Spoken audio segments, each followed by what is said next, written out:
All right, calculus. Welcome to your first video of the virus quarantine. All right. Anyway, let's talk. First off, we went through this quiz review on Friday, and again, just make sure you got those answers. This quiz is going to be on the second day that you return, whenever that is. All right. Hoping the second day you're back is March 31st, but we'll see. We shall see, folks. What's going to go on. All right, and so yeah, just make sure this is complete. Obviously share those answers, make sure all your work is good.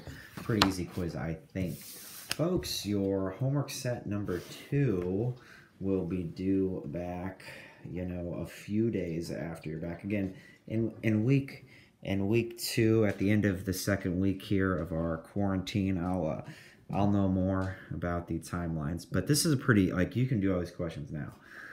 Okay, these all have bounds, I believe, so there's no plus c. Evaluate the integral. That one's good to go. Just do it. Antiderivative, plug in 2, -1.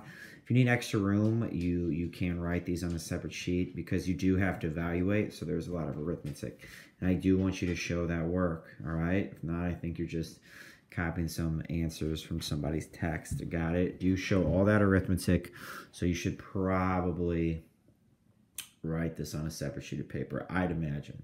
Unless you can write really small while showing me that arithmetic. Anyway, this one's good to go as well. Call it to 1/2. Probably do that one right there. Just distribute. 1 power up divided by the new power. Anything with 0 is good. What's the antiderivative of sine? Then you got bounds of pi and pi6. That one's ready. Just FOIL, then the antiderivative of time. Again, they all have bounds, so there's no plus c in all of these. You're going to get a definite numeric answer. That one's pretty, that one's ready. You know the antiderivative of that.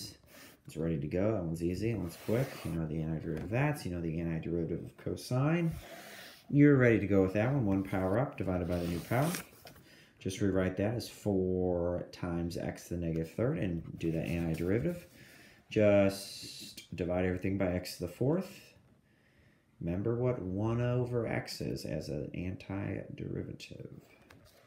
Okay, all have bounds, no plus c. And then your last page here.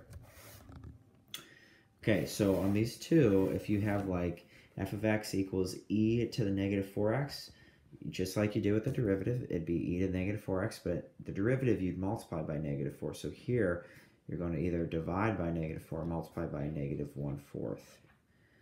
All right, so there you go. You can do that one. That one's just like 13. That one just distributes the 1/2 power. So again, 3/x, I think you guys asked this the other day. It's like saying 3 times 1/x.